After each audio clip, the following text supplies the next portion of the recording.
Giving this beleaguered tree a more sheltered site for the winter is important.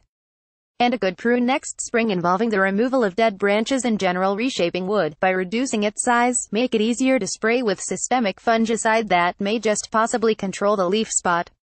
Also helpful would be the regular clearing up of all future fallen diseased leaves. Recovery might be boosted by the topping up or replacement of some of the old compost and the application of a fistful of blood, fish and bone.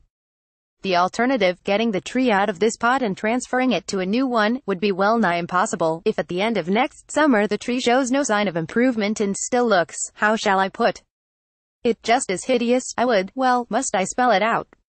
Help with diagnosis. Narissa Evans has, or more correctly, had a rhododendron called Christmas cheer that grew and flowered contentedly in a tub for 4 or 5 years.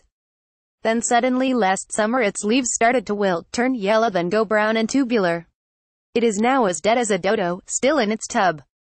She suspects, from everything she has read, that the cause was Phytophthora ramorum, a certifiable fungal disease. How can she dispose of the plant safely?